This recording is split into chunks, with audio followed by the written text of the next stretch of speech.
herkesin böyle merakla beklediği, böyle dönem sonu gelsin de karneleri alalım ve heyecanla beklediği süreçler. Ama aileler bu heyecanı bazen farklı şekillerde çocuklarına yansıtabiliyorlar. Yani bunu nasıl, ya işte çok öfkelenip, dediğiniz gibi böyle kötü örneklerde böyle aşırı bir şekilde öfkelenip yanlış tepkiler verebiliyorlar. Ya burada şunu unutmamamız lazım. Karne sadece bir anlık bir süreç ve artık gelip sonrasında değiştiremeyeceğimiz bir yapıya sahip. Yani not geldi ve bu artık değişmeyecek. Önce bunu bir kabullenmemiz gerekiyor. Yani bir sakinliğini ailelerin koruması gerekiyor ilk etapta. Ardından sonraki süreçte çocuğun, hani biz karneyi değiştiremiyoruz, notları değiştiremiyoruz, tamam. Bundan sonraki geleceğini etkileyeceği herhangi bir şey yapmamamız lazım.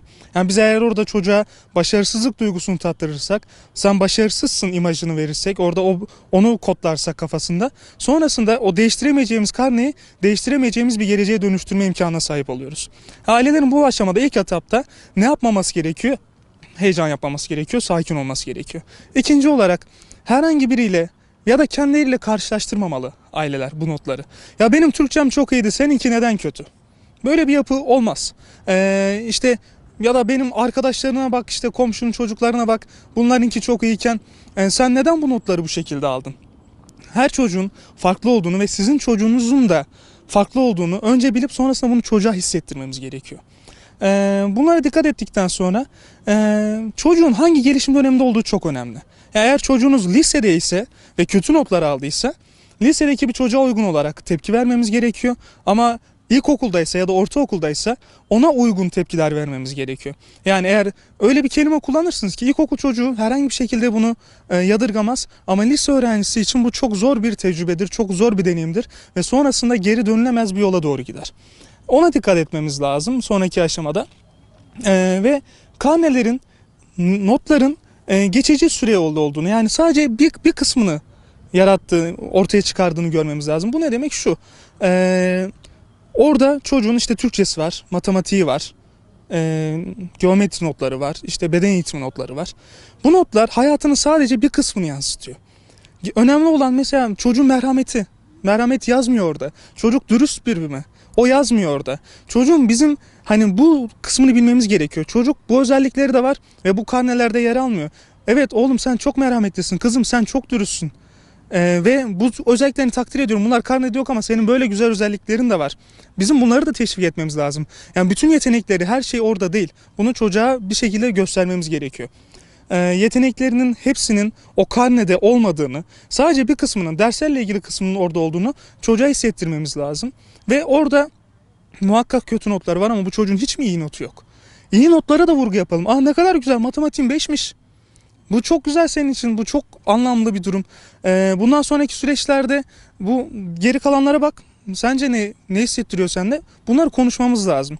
Ve bu süreçte daha çok bizim ne söyleyeceğimizden çok çocuğun da ne söyleyeceği önemli.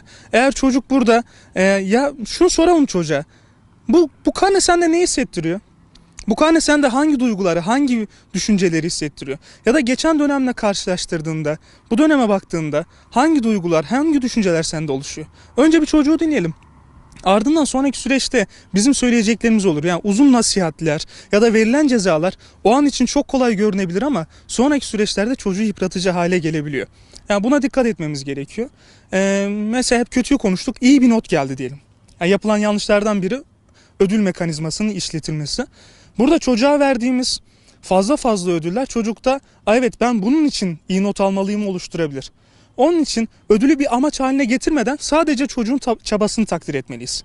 Sonraki süreçlerde, evet bak çocuğum, sen bu şeyi yaptın, bu kadar güzel notlar getirmişsin, senin bir amacın var, öğrenmeyi seviyorsun ve ben bu çabanı gerçekten takdir ediyorum.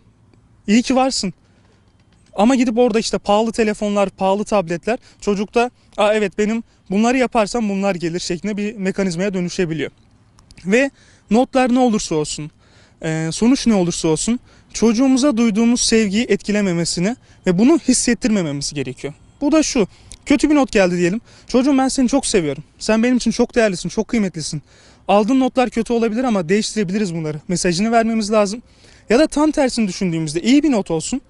İyi bir notta, ya canım oğlum, canım kızım, gel sana bir sarılayım demek de, o zaman bu şunu yaratıyor. Ben eğer iyi not almazsam o zaman bana böyle sarılmayacaklar, beni böyle sevmeyecekler dönüşebiliyor. Onun için buna da dikkat etmemiz gerekiyor muhakkak. Ya muhakkak karne aileler için, öğrenci için çok önemli. Ama işte oradaki gösterdiğimiz şiddet, oradaki gösterdiğimiz işte farklı fevri tepkiler çocuklarda sonrasındaki evet ben başarısızım, ben yapamıyorum, ben bundan sonra hiçbir zaman yapamayacağım düşüncesine dönüşebilir. Onun için orada ne kadar çok sert tepki verirsek çocukta geleceğe dönük olarak o kadar kötü bir sonuç alacağız. Bunu ailelerin bilmesi gerekiyor. İkinci olarak da ikinci dönem mesela tamam notlar kötü geldi. Çocukla oturup bunun nedenlerini konuşmamız lazım. Ya belki bir ailesel bir şeyden dolayı notları kötü, belki arkadaşlarından dolayı notları kötü.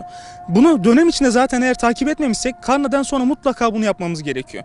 Hani oradaki asıl olan karne somut bir şey, görünen bir şey ama altında yatan sebepler farklı. Bizim o altında yatan sebepleri çocukla birlikte güzelce bir şekilde konuşup onları halledip karneyi düzeltme yoluna gitmemiz gerekiyor.